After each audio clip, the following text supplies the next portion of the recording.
Hello, good morning dear students. कैसे हैं आप? Today we will discuss about colligative properties of solution. जो विलयन है उस विलयन के दो कंपोनेंट होते हैं, एक विलेय और एक ब्लायक। अपने पास अगर हम सॉल्यूशन की बात करें तो सॉल्यूशन के दो कंपोनेंट होते हैं, first one solvent and another one solute. तो हम यहाँ बात करने वाले हैं कॉलिगेटिव प्रॉपर्टीज़ की। तो कॉलिगेटिव प्रॉपर्टीज़ सीखने के लिए पता होना चाहिए कि एक्चुअली होती क्या है कॉलिगेटिव प्रॉपर्टीज़।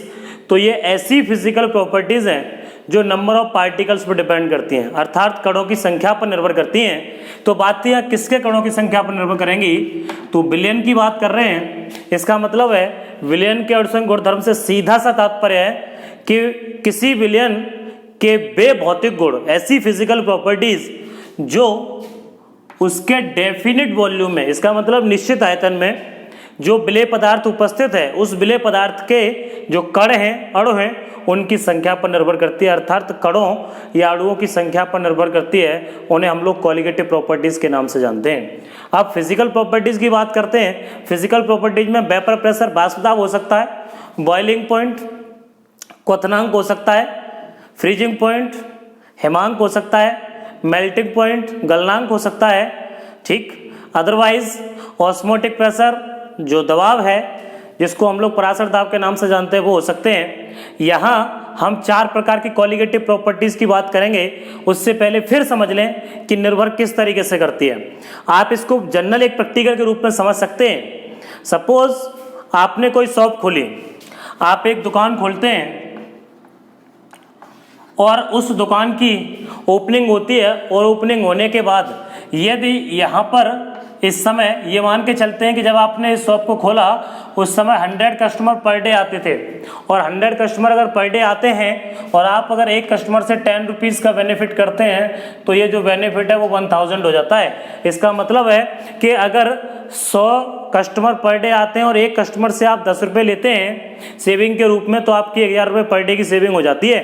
अगर वहाँ जो कस्टमर हैं, अगर वो कस्टमर कम आना स्टार्ट हो जाए, जो अभी कस्टमर 100 आ रहे थे उसकी वजह अगर वो 50 कस्टमर आना स्टार्ट हो जाते हैं, तो आप देखेंगे कि जो आमदनी है वो घट करके कितनी रह जाती है, 500। अगर यही बढ़ करके कस्टमर अगर 200 हो जाए तो जो आमदनी है बढ़ करके वो हो जाती है 2000 रुपये। मेरा यहाँ तात्पर्य इसके माध्यम से समझाने का ये है कि जैसे जैसे पार्टिकल्स का मतलब क्या है, यहाँ अगर मैं कस्टमर की बात करूँ, ग्राहकों की बात करूँ, तो जैसे ग्राहकों की संख्या बढ़ेगी वैसे वैसे आपकी फाइनेंशियल जो इनकम है, अर्थात जिसको कह सकते हैं जो आपकी कमाई है, वो कमाई बढ़ेगी। अगर वो घटते हैं, कस्टमर घटेंगे, तो जो कमाई है वो घटती जाएगी। सेम उसी तरीके से जो आपके पास विलयन है, उस विलयन में जो सॉल्यूट है, अगर हम सॉल्यूट की मात्रा बढ़ा दें तो उसका वाष्प दाब घटेगा, या मान लो क्वथनांक है, मैं ये नहीं कह रहा हूँ घटेगा बढ़ेगा, लेकिन वो परिवर्तित होगा, जैसा पहले था वैसा नहीं रहेगा। दैट्स कॉल्ड, इसी को हम लोग कहते हैं कॉलिगेटिव प्रॉपर्टीज के नाम से जानते हैं। सो ये चार प्रकार की होती है विलयन के लिए। First one relative lowering in vapour pressure, इसका मतलब वाष्प दाब का आपेक्षिक अवनमन। अवनमन का मतलब है कम होना, अर्थात उसका वाष्प दाब घटेगा। और दूसरा है क्वथनांक का उन्नयन, एलिवेशन ऑफ बॉइलिंग पॉइंट, इसका मतलब है इसका जो क्वथनांक है वो बढ़ेगा, और जब क्वथनांक बढ़ेगा तो तीसरा हिमांक का अवनमन, अर्थात जो उसका फ्रीजिंग पॉइंट है वो घटेगा। चौथा है ऑस्मोटिक प्रेशर। इस ऑस्मोटिक प्रेशर पर क्या इफेक्ट पड़ता है, या इसके माध्यम से जो नंबर ऑफ पार्टिकल्स हैं, जिसकी बात कर रहा हूँ सॉल्यूट की, तो जो सॉल्यूट के पार्टिकल्स हैं उस पर किस प्रकार से निर्भर करता है। तो इन चार के माध्यम से हम सीखने का प्रयास करेंगे। 12 सिलेबस में दे रखे हैं, और जो बोर्ड एग्जाम है, बोर्ड एग्जाम की दृष्टि से ये काफ़ी इंपॉर्टेंट भी है, इसलिए कोशिश कीजिएगा कि इनको बार बार करके देखने की आवश्यकता है। जितना ज़्यादा आप कर पाएंगे उतना ज़्यादा बेटर वे में लिख पाएंगे। बात थी सॉल्यूट की, यहाँ हम बात कर रहे हैं सॉल्यूट की। तो जो सॉल्यूट लेने वाले हैं, मैं आपको पहले भी बता चुका हूँ, राउल्ट्स लॉ को पढ़ाया था, तो मैंने बताया वॉलेटाइल और नॉन वॉलेटाइल दोनों के लिए बताया था। यहाँ जो हम बात करते हैं जनरल टर्म्स में, वो नॉन वॉलेटाइल के लिए यूज़ करेंगे। ऐसा नहीं है कि वॉलेटाइल के लिए पॉसिबल नहीं है, वॉलेटाइल के लिए पॉसिबल है, बट अपनी जो एनसीईआरटी है उसके ड्यू टू अपने को नॉन वॉलेटाइल सॉल्यूट पढ़ना है। इसका मतलब है उसका वास्तव जब भी अगर आप वॉलेटाइल सॉल्यूट भी अगर उसमें मिलाएंगे तो भी कुछ ना कुछ इफेक्ट पड़ने वाला है। तो इसके बारे में आज अध्ययन करने वाले हैं। तो सबसे पहले पढ़ेंगे वाष्प दाब का आपेक्षिक अवनमन। आज इस लेक्चर में वाष्प दाब का आपेक्षिक अवनमन इसको पढ़ने का प्रयास करते हैं, अर्थात relative lowering in vapour pressure. तो ठीक से समझने का प्रयास कीजिएगा, सभी लोग ध्यान से समझिएगा। नोटबुक पेन साथ लेके बैठेंगे तो चीज़ें ज़्यादा बेहतर वे में समझ में आ पाएंगी और जिससे कि आप चीज़ों को बेहतर वे में कंडक्ट कर पाएंगे, अधिक अच्छा समझ में आएगा। तो चलिए बात कर लेते हैं हम पहली प्रॉपर्टीज़ की, relative lowering in vapour pressure. इसका मतलब है वाष्प दाब का आपेक्षिक अवनमन। वाष्प दाब का आपेक्षिक अवनमन, अवनमन का मतलब होता है बेटे कमी होना। इसका मतलब है कि इसका वाष्प दाब घटेगा। हमने वैसे राउल्ट्स लॉ में सीखा था कि वाष्प दाब क्या होता है, फिर भी मैं आपको एक बार पुनः ध्यान दिलाना चाहता हूं। यदि आपके पास ये कोई सॉल्वेंट है और जब सॉल्वेंट है लिक्विड फॉर्म में होगा, इसका मतलब है इसकी क्या बन रही होंगी, वेपर्स होंगी। अगर मैंने इसको ए मान लिया है तो इसका मतलब है जो सॉल्वेंट अगर मैंने ए माना है तो जो सॉल्वेंट का वेपर प्रेशर होगा जिसको हम लोग कह सकते हैं कि आंशिक वाष्प दाब, जो आंशिक वाष्प दाब हो जाएगा वो पी नॉट ए होगा। ध्यान रखना ए इस समय क्या है, जो सॉल्वेंट लिया है इसमें आपने कोई सॉल्यूट मिलाया, ये आपने कोई सॉल्यूट मिलाया, ये बी है और ये कैसा है बेटे, नॉन वॉलेटाइल है। अब जब ये नॉन वॉलेटाइल और ये वॉलेटाइल है तो हम ये जानते हैं वॉलेटाइल का मतलब वाष्पशील और नॉन वॉलेटाइल का मतलब वाष्पशील। जिन पदार्थों की वाष्प बन सकती हैं वो वॉलेटाइल होते हैं और जिनकी वाष्प नहीं बनती वो नॉन वॉलेटाइल होते हैं, अर्थात अवाष्पशील कहलाते हैं। इसका मतलब है यहाँ जो सॉल्यूट आपने लिया है इसकी वेपर्स नहीं बनेंगी और जब वेपर्स नहीं बनेंगी तो हम जो पी टोटल निकालते हैं, कल आपको ध्यान होगा मैंने लास्ट लेक्चर में बताया था, यहाँ से अगर अपने पास सॉल्यूशन बनता है, ये सॉल्यूशन बन रहा है, इसमें दोनों चीज़ें हैं x A plus x B. इसका मतलब है दोनों को मोल फ्रैक्शन है, क्योंकि इसमें जो सॉल्यूट है अर्थात जो विलेय है उसके भी मोल डिसॉल्व हो रहे हैं और जो विलायक है सॉल्वेंट उसके भी मोल डिसॉल्व हो रहे हैं। यहाँ से अगर मैं इसके टोटल वाष्प दाब की बात करूँ तो जो टोटल वाष्प दाब होगा वो दोनों के जो आंशिक वाष्प दाब होंगे उनके योग के बराबर होगा पी और पी बी के। मैं पहले बता चुका हूँ जब दोनों के आंशिक वाष्प दाब अगर दे रखे हैं पी और पी बी तो आप पी टोटल अर्थात उसका कुल वाष्प दाब निकाल सकते हो। लेकिन पहले दोनों के आंशिक वाष्प दाब निकालने के लिए अपने पास एक फॉर्मूला था कि इनके जो वेपर्स हैं, जो प्रेशर दे रखे हैं अलग अलग, उन दोनों का सम होता है। तो ये हो जाता है P A not X A plus P B not X B. इस तरीके से मैंने आप लोगों को बताया था। दूसरी बात यह है कि जब यहाँ बी की वेपर्स नहीं बनेगी तो हम ये कह सकते हैं कि जो पी वी नॉट है उसकी वैल्यू कैसी हो जाएगी, जीरो। जब पी वी नॉट जीरो हो जाएगा तो ये पूरा सिस्टम जीरो हो जाएगा। इसका मतलब है कि ये जो पी टोटल है, पी टोटल जो होगा वो पी ए नॉट, मैंने इसकी जगह वैल्यू लगाई है, पी ए नॉट और एक्स से हो जाएगा। ठीक है, अब जब पी ए नॉट और एक्स से दे रखा है तो इसको ठीक से समझिएगा कि जो पी ए नॉट है इसका मतलब ये स्टार्टिंग है और पी टोटल का मतलब पी टी, जो एक्स ए और एक्स बी दोनों का जो सम होता है वो उसकी वैल्यूज होती है बेटे 1। अगर मुझे यहाँ से एक्स ए की वैल्यू निकालनी है तो ये आ जाएगा 1 माइनस एक्स बी। इस वैल्यू को इसमें पुट करेंगे, पी ए नॉट जैसे का तैसा रहेगा, एक्स ए की जगह लगाएंगे 1 माइनस एक्स बी। अगर बेटे अंदर मल्टीप्लाई करेंगे तो ये जाएगा P A not minus P A not X B is equal P total.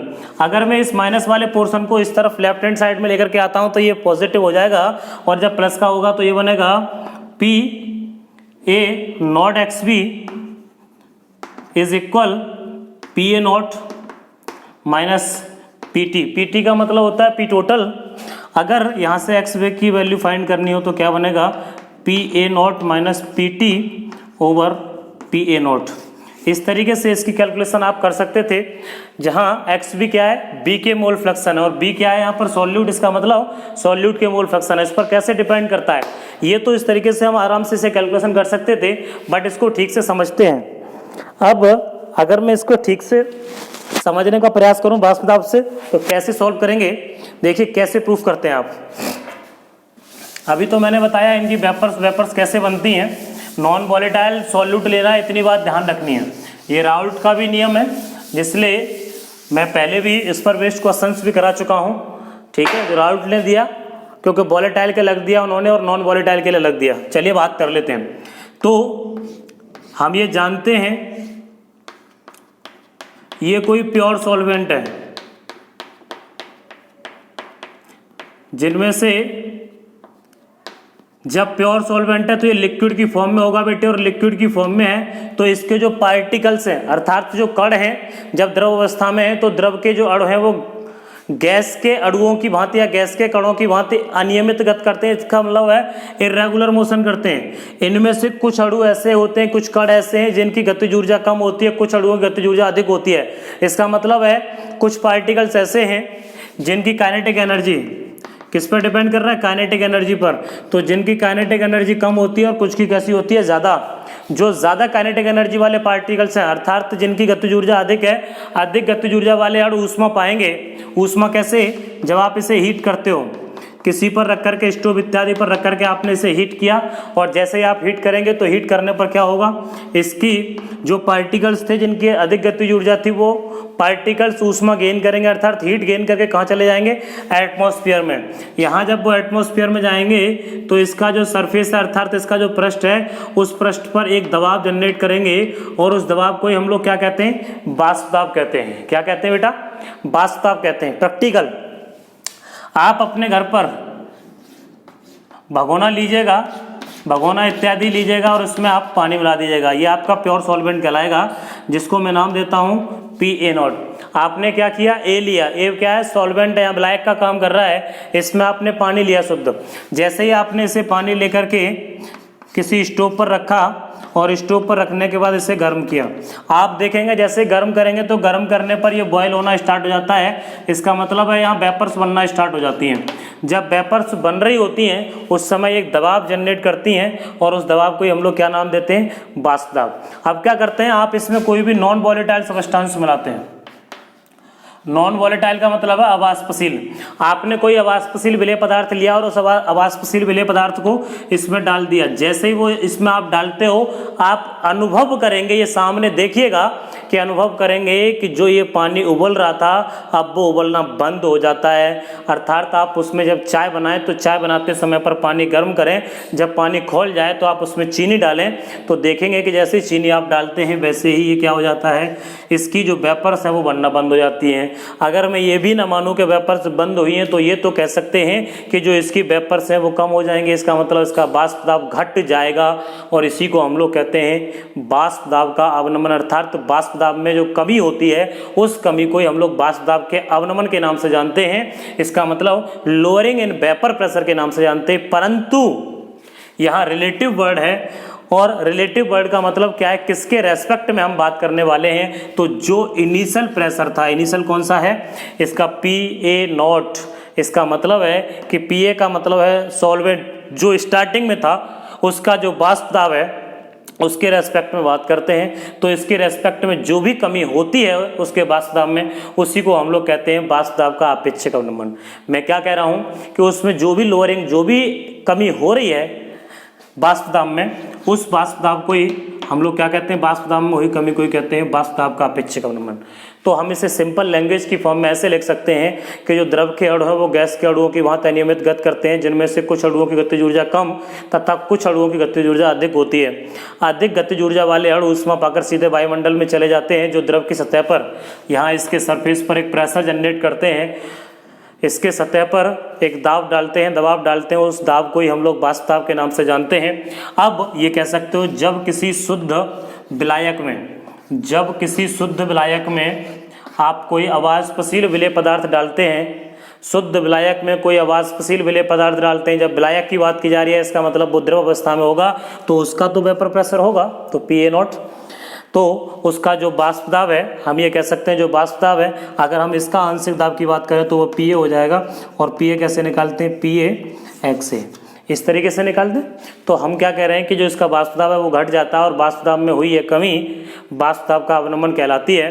तथा वाष्प दाब में हुई यह कमी विलायक के वाष्प दाब के रेस्पेक्ट में, अर्थात अगर उसके सापेक्ष हम बात करें तो उसको हम लोग कहते हैं वाष्प दाब का आपेक्षिक अवनमन के नाम से जानते हैं। तो समझ लेते हैं इसको कैसे आप डेरिवेट करने वाले हैं।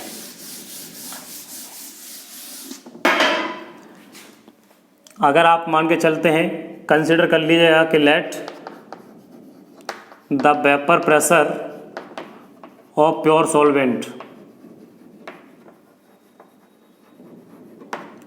अगर आप उसको ए मानते हो तो जो इसका वेपर प्रेशर हो जाएगा वो PA0 हो जाएगा। ओके, ये PA0 हो गया।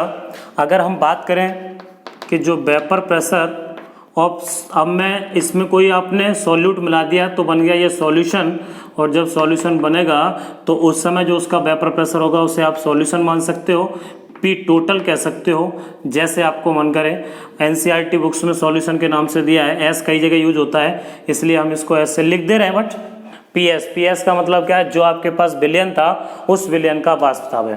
प्रूफ मैंने बता दिया कैसे करते हैं। अब मैंने बताया, आपको पता है जब आप इसमें किसी अवाष्पशील विलेय पदार्थ को मिला रहे हो और जैसे ही इस विलायक में कोई अवाष्पशील विलेय पदार्थ मिलाओगे तो जाहिर सी बात है उसका जो वाष्प दाब है वो घट जाएगा। जब घट रहा है इसका मतलब ज़्यादा कौन हुआ, बड़ा कौन होगा, प्योर सॉल्वेंट, यही बड़ा होगा क्योंकि घट रहा है। सॉल्यूशन तभी तो बना, जब सॉल्यूशन बना तो घटा, इसका मतलब कम कौन हो गया, PS। तो जो इसमें कमी हो रही है उसको कहते हैं अवनमन। तो मैं यहाँ लिख रहा हूँ कि वाष्प दाब में कमी, ठीक, लोअरिंग इन वेपर प्रेशर। अगर वेपर प्रेशर में लोअरिंग की हम लोग बात करते हैं तो क्या हो जाएगा, PA0 माइनस PS। इसका मतलब है कि जो प्योर सॉल्वेंट का वेपर प्रेशर है और इन दोनों के जो डिफरेंस है उसको हम लोग किस नाम से जानते हैं, वाष्प दाब में कमी, इसका मतलब अवनमन के नाम से जानते हैं। जैसे ही हम आपेक्षिक अवनमन की बात करेंगे तो आपेक्षिक अवनमन क्या होता है, जो वाष्प दाब का आपेक्षिक अवनमन है अगर उसकी बात करेंगे, वाष्प दाब का आपेक्षिक अवनमन, तो कैसे, वाष्प दाब में कितनी कमी हुई है वो ओवर कुल वाष्प दाब पहले कितना था, तो वो प्योर विलायक की फॉर्म में था तो वो PA0, ये हो जाता है वाष्प दाब का आपेक्षिक अवनमन। जब भी कभी आपसे पूछेगा कि relative lowering in vapour pressure क्या होता है तो आपको बताना है कि relative lowering in vapour pressure is equal PA0 minus PS over PA0। यहाँ PA0 की जगह आप कोई भी सॉल्वेंट लिख सकते हैं, ठीक है ना, जैसे आप चाहें उस तरीके से प्रूफ कर सकते हैं। अब बात थी कि इसको अगर हम प्रूफ करके लेके आना चाहें, क्योंकि राउल्ट्स ने जो कहा था,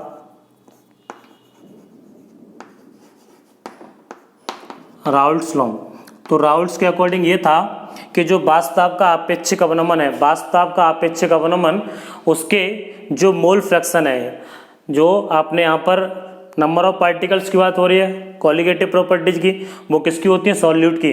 तो जो सॉल्यूट है तो सॉल्यूट के मोल फ्रैक्शन के इक्वल होता है। इसका मतलब है PA0 minus PS over PA0 is equal mole fraction of solute. इसको B मानते हैं तो XB हो गया। अगर हम इसको कैलकुलेशन करना चाहें तो कैसे करेंगे, PA0 minus PS over PA0 is equal, XB है, XB की वैल्यू क्या होती है बेटे, NB over NA plus NB। इसका मतलब है कि जिसके आप मोल फ्रैक्शन निकालना चाह रहे हो, सॉल्यूट के मोल फ्रैक्शन, तो सॉल्यूट के मोल ओवर टोटल मोल, टोटल में क्या आएगा, विलेय और विलायक। अगर हम ये मान लें कि जो Na और NB है, अगर विलयन बहुत पतला है, तनु विलयन है, तो उस कंडीशन में क्या हो जाएगा, Na प्लस NB। अगर इन दोनों को ये कंसिडर कर लिया जाए कि ये लगभग Na के बराबर है, तो यहाँ से फॉर्मूला क्या बनेगा, PA0 minus PS over PA0 is equal, ये NB ओवर, फिर हम दोनों कंसिडर कर लेते हैं तो Na के इक्वल हो जाएगा, तो बनेगा कि NB ओवर Na। अब ये क्या है, नंबर ऑफ मोल्स है। अब नंबर ऑफ मोल्स कैसे निकालते हैं हम सब जानते हैं, given mass over molar mass, और वहाँ से निकालेंगे तो क्या हो जाएगा, PA0 minus PS over PA0। इसका मतलब दिया गया भार, तो ये B का है तो WB ओवर MB, नीचे हो जाएगा WA ओवर MA। और जब चार क्वांटिटी जब जस्ट अपोजिट में होती हैं तो पहली चौथी ऊपर चली जाती है और दूसरी तीसरी नीचे रहती है, देन यहाँ से कंडीशन बन जाएगी PA0 minus PS over PA0 is equal WB into ये एम ए बेटा ऊपर चला जाएगा, नीचे हो जाएगा M B into W A. इस तरीके से हम इसको आसानी से कैलकुलेट कर सकते हैं। ठीक, तो ये आपका फॉर्मूला है। इसमें जिसकी भी वैल्यू पूछी है, अगर उसने मोलर मास पूछा हुआ है, क्योंकि वो क्वेश्चन में जनरली मोलर मास पूछता है, अगर यहाँ से मोलर मास आपको निकालना है तो आसानी से आप फाइंड आउट कर सकते हो कि जो बी है उसका जब मोलर मास निकालोगे तो वो वैल्यूज़ यहाँ जाएगी, ये वैल्यूज़ नीचे चली जाएगी, वो वहाँ ऊपर पहुँच जाएगी। तो जब भी कभी अगर मॉलिकुलर मास या मोलर मास की बात कर रहा है तो एम बी निकालना है। बी का मतलब है सॉल्यूट से, तो जब सॉल्यूट का मोलर द्रव्यमान पूछा होगा तो आप निकालेंगे एम बी इज इक्वल, ये ऊपर पहुँचेगा तो P A not into W B into M A over P A not minus P S की जितनी उसमें कमी हो रही है वो इंटू जो विलायक का द्रव्यमान है वो। इस तरीके से आप आसानी से फाइंड आउट कर सकते हैं। इस पर बेस्ड क्वेश्चंस आप कर सकते हैं। मैं एक बार दोबारा से ये वैल्यूज़ कैसे निकल कर के आई कि राउल्ट ने कैसे कह दिया कि इसके इक्वल होता है, इस पर बात पे एक बार फिर से दोबारा से चीज़ों को दोहराने का प्रयास कर रहा हूँ, जिसको आप ठीक से समझ लीजिएगा। अगर मैं इसको ठीक से समझाऊँ तो ये कहा था मैंने, ये अपने पास सॉल्वेंट है और सॉल्वेंट लिक्विड की फॉर्म में है। जब लिक्विड की फॉर्म में तो हम सब जानते हैं कि इसकी वाष्प बनेगी। इसका मतलब है कि जो इसका, मैं अगर इसको ए मान लूँ कि मेरे पास सॉल्वेंट ए है, तो उस समय जो इसका आंशिक वाष्प दाब होगा वो पी ए नॉट होगा। अगर इसका जो वाष्प दाब है, प्योर की अवस्था में पूछ रहा हूँ मैं, प्योर सॉल्वेंट है, उस समय इसका जो वाष्प दाब है वो पी ए नॉट होगा, आंशिक नहीं।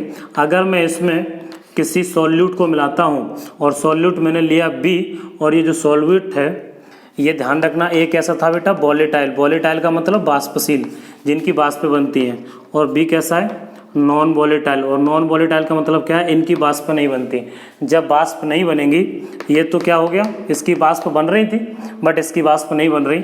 अब हमने इन दोनों को मिलाया, जब वाष्प नहीं बनेंगे इसका मतलब क्या है कि जो पी वी नॉट है उसकी वैल्यूज़ कैसी हो जाएगी बेटा, जीरो हो जाएगी, क्योंकि इसकी बात बनी नहीं। दोनों को मिलाया और दोनों को मिलाने के बाद सॉल्यूशन तैयार हुआ। जब इस सॉल्यूशन को तैयार किए तो इसमें दोनों चीज़ें होंगी, सॉल्यूट भी होगा और सॉल्वेंट भी होगा। तो सॉल्वेंट प्लस सॉल्यूट बन क्या गया बेटा, ये सॉल्यूशन। इसका मतलब विलयन बन गया। विलयन बन गया तो इसमें दोनों चीज़ें होंगी, ये भी होगा। अब दोनों के x A plus x B, इसका मतलब दोनों के मोल फ्रैक्शन भी मिले होंगे। जब दोनों के इसमें मोल फ्रैक्शन होंगे, इसकी वाष्प थी नहीं, इसकी वाष्प है, और हम जानते हैं कि इसका जो टोटल वाष्प दाब होगा पी टोटल, वो किसके इक्वल होगा, P A plus P B, क्योंकि हम राउल्ट के नियम से और वैसे भी जानते हैं कि अगर हम वाष्प दाब के हिसाब से बात करें तो इसका कुल वाष्प दाब जो होगा विलयन का, वो विलायक के वाष्प दाब और विलयन दोनों के आंशिक वाष्प दाबों के योग के बराबर होगा। अब इनका आंशिक वाष्प दाब निकालने के लिए क्या फॉर्मूला होता है, जो पी टोटल है, अगर टोटल की बात करते हैं तो ध्यान रखना पी टोटल का मतलब सॉल्यूशन से है। पी ए की बात कर रहा हूँ तो पी ए नॉट और एक्स ए प्लस इसकी बात कर रहा हूँ P B not X B, ये फॉर्मूला है। यहाँ से पी बी नॉट की वैल्यू आप जानते हैं कितनी है, जीरो। जब यहाँ जीरो लगाएंगे तो ये वैल्यू पूरी जीरो हो जाएगी, तो बनेगा P T is equal P A not X A plus इसकी जगह लगाओगे जीरो इंटू एक्स बी, तो ये पोर्शन जीरो हो जाएगा और ये बचेगा पी टोटल। अब पी टोटल का मतलब बेटे इससे है, ये क्या है, सॉल्यूशन है, तो हम यहाँ लिख सकते हैं पी एस इज इक्वल ये पी ए नॉट, इसका मतलब जो आपके पास शुद्ध विलायक था उसका वाष्प दाब है जब वो शुद्ध अवस्था में होगा तब, और एक्स ए क्या है, इसके मोल फ्रैक्शन है, और ये पोर्शन आपका पूरा जीरो हो गया। अब जो एक्स ए है, क्योंकि हम जानते हैं कि जो एक्स ए और एक्स बी है दोनों के मोल फ्रैक्शन का सम बाइनरी सॉल्यूशन था। कैसा है, द्विअंगी विलयन है, और द्विअंगी विलयन के हिसाब से एक्स ए और एक्स बी दोनों की वैल्यूज बेटे कैसी होती हैं, 1 होती है। तो यहाँ से जब आप निकालोगे एक्स ए की वैल्यू तो वो हो जाएगी 1 माइनस एक्स बी। इस वैल्यू को आपको इसमें पुट करना है, तो क्या हो जाएगा, P S is equal P A not 1 minus X B. अंदर मल्टीप्लाई करोगे तो हो जाएगा P A not minus P A not into X B is equal P S. यहाँ से थोड़ा समझिएगा कि जो पी एस वाला पोर्शन है ये पी ए नॉट और ये P not X B, minus वाला पोर्शन में धर ले आऊँ तो ये किसका हो जाएगा बेटे, प्लस का हो जाएगा। तो बनेगा P not A, P A not into X B is equal P A not minus P S. P A not का मतलब शुद्ध विलायक है, उसका वास्तव, पी एस का मतलब है जो सॉल्यूशन है उसका वास्तव है विलयन का। अगर मुझे यहाँ से एक्स बी की वैल्यूज़ निकालनी है तो जो पी ए नॉट है वो कहाँ पहुँच जाएगा बेटे, अपॉन में, क्योंकि ट्रांसफॉर्मेशन के रूल के अकॉर्डिंग है। अब आप देख पा रहे होंगे जो आपने यहाँ से फॉर्मूला निकाला था सेम वही फॉर्मूला यहाँ जनरेट हो जाता है जो राउल्ट ने कहा था। हम सीधा भी लिख सकते हैं और उसको प्रूफ करने का तरीका यही है। जो एक्स बी है, एक्स बी की वैल्यू मैंने क्या बताई, N B over N A plus N B. इस तरीके से आप P A not minus P S over P A not करके कैलकुलेशन आराम से कर सकते हैं। और N A plus N B को लगभग ये मान लेते हैं कि एन ए के इक्वल है, क्योंकि एन बी की जो वैल्यू है वो एन ए की तुलना में नेग्लिजिबल होती है। ठीक है, तो इस तरीके से आप आसानी से इस पर बेस्ड क्वेश्चंस को कर सकते हैं। कोशिश कीजिएगा इन पर बेस्ड जो प्रॉब्लम्स हैं एनसीईआरटी में जो भी प्रॉब्लम्स दे रखी हैं, चाहे वो इंटरेस्ट क्वेश्चन के रूप में रही हो या एक्सरसाइज क्वेश्चन के रूप में रही हो, उन प्रॉब्लम्स को सॉल्व कीजिएगा। अगर कोई भी क्वेरीज रहती हैं तो आप निश्चित तौर से अपने कमेंट बॉक्स में लिख दीजिएगा, जिससे कि आपकी प्रॉब्लम को सॉल्व किया सके। ओके, अब इसके बाद जो सेकंड रहेगा उसकी बात करेंगे। सेकंड में क्या आता है, सेकंड में अपने पास रहेगा जो दूसरा वाला है, वहाँ कोशिश कीजिएगा नेक्स्ट लेक्चर से पहले पढ़ने का प्रयास करेंगे। अगर बुक से पढ़ के प्रयास कीजिएगा, अगर समझ में आता है ठीक है, वो पूरा इसी के ऊपर बेस्ड है। दूसरा और तीसरा दोनों इस पर बेस्ड है। अगर आपको ये ठीक से समझ में आ जाता है तो दूसरे और तीसरे दोनों आसान है, उसमें बहुत ज़्यादा कुछ करना नहीं है। चाहे वो क्वथनांक का उन्नयन रहा हो या हिमांक का अवनमन रहा हो, दोनों में कोई फर्क नहीं आएगा। बहुत ज़्यादा उसमें इफ बट किंतु परंतु की कोई आवश्यकता नहीं है। ठीक है, तो कोशिश कीजिएगा, इसको बार बार करके देखिएगा और इस पर बेस्ड जो न्यूमेरिकल्स हैं उन न्यूमेरिकल को सॉल्व कीजिएगा। Thank you.